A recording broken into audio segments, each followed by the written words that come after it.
I know that there are people out there who also want to write books and want to write stories, and they're so imaginative, and I know they can do it. They just don't know what to do exactly. Now, this video isn't going to be like a step by step on how to write. It's going to be more about writing tips and advice that I would give you if you've already kind of started, or are you if you're getting into it. So here we go. My writing tip number one, and I really wish I knew this when I was first writing, but do not clear your history. Don't delete your history. Do not delete old drafts either if you're working on them. Okay. I know that the first draft is going to be terrible, garbage. Like you're going to want to look at it and you want it to burn. You don't want to see it anymore, ever. But you need to keep it. I promise you. If you want to improve anything, the thing that I do is that I will start a new draft, a new Word document, and I will split screen it so I can work on the new draft. I'll be able to take some inspiration from the old one. And the reason you want to keep your old drafts, no matter how bad they are, is that there are some sections where you were kind of like a philosopher and you have the most beautiful paragraph ever, and you'll lose it forever if you delete it. So you might want to keep your old one because there are some little hidden treasures in there. The same thing with your like search history, because for authors, at some point, I don't know if you've seen like little jokes about it, but author search histories are so suspicious. Like you don't want to know what's in there.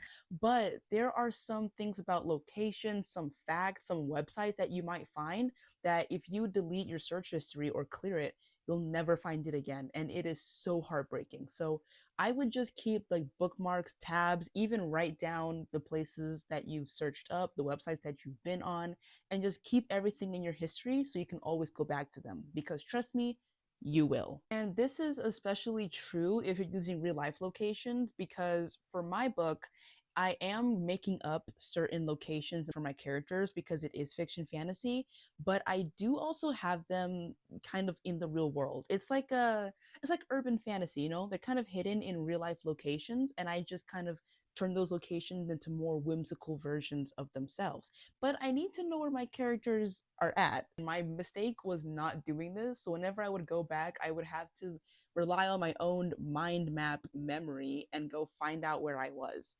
Bookmark wherever you are if you're using stuff like Google Maps for real life locations.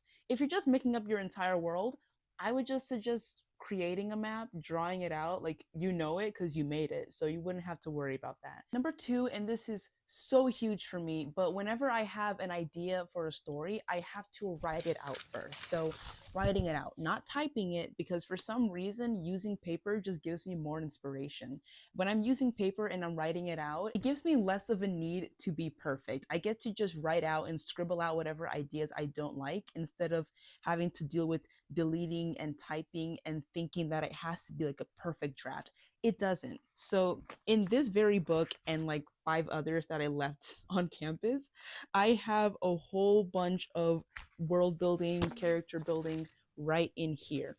And whatever I do like, I will type it out and put it in a different document, or I will put it in a different journal, and whatever I don't like, I'll just keep it in there and put like a giant X around it. Now, staying on the topic of using paper, this is perfect for blurting. Again, you don't have to have a perfect idea. The problem is people wait for perfection when writing is all about the progress. It's all about the journey, because as you're making all these different ideas and finding inspiration, you end up having these amazing like realizations, and then you're able to put them into your book. Don't wait for it to be perfect. So start with blurting. Get like a blank piece of paper and just start writing down whatever comes to your mind. You have a plot, write it down. You have a character, write it down. Write down their motivations, write down what they look like, their setting.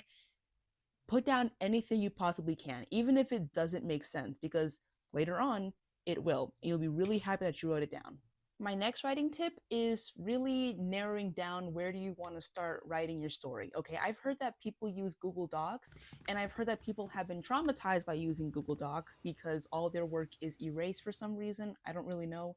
Me personally, I like to use Microsoft Word.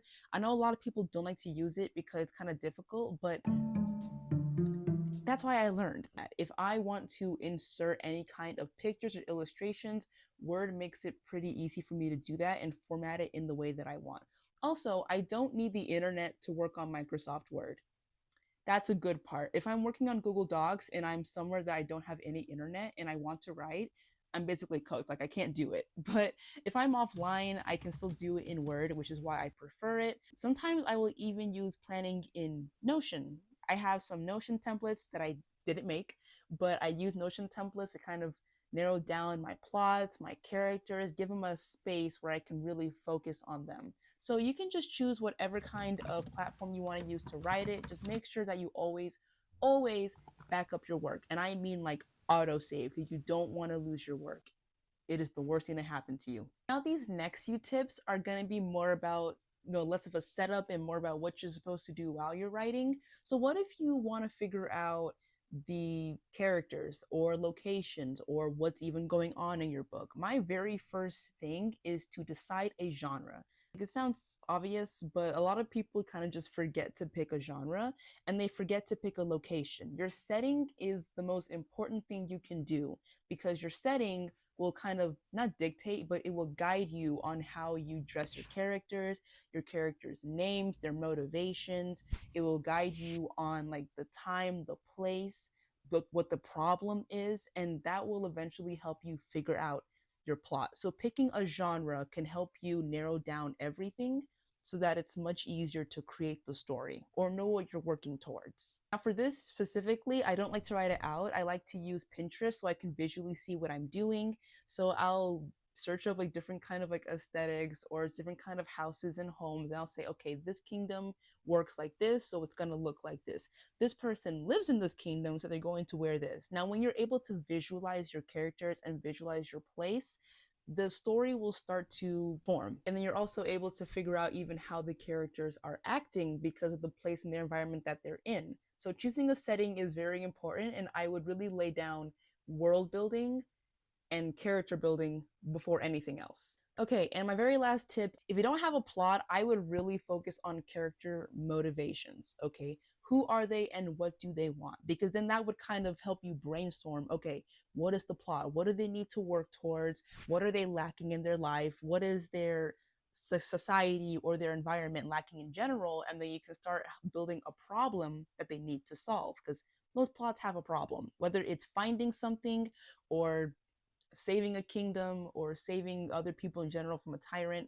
It could be anything. But knowing what your characters' motivations are, who they are, and the world they're living in can help you move towards that. In case you didn't already know, I am a published author. This book is available online at Amazon KDP or Barnes & Noble, just online. But anyways, I love writing. Writing is my passion. I've been starting it since I was like 13 years old. When COVID hit, I was bored and your girl had to do something. Anyways, those are just my little writing advice from what I have learned as a writer for the past, I don't know how many years. But if you want me to focus on character building or world building, let me know down below and I'll make a video about it. And I just hope this really helped you as a writer. And thank you for watching my videos. Have a great day.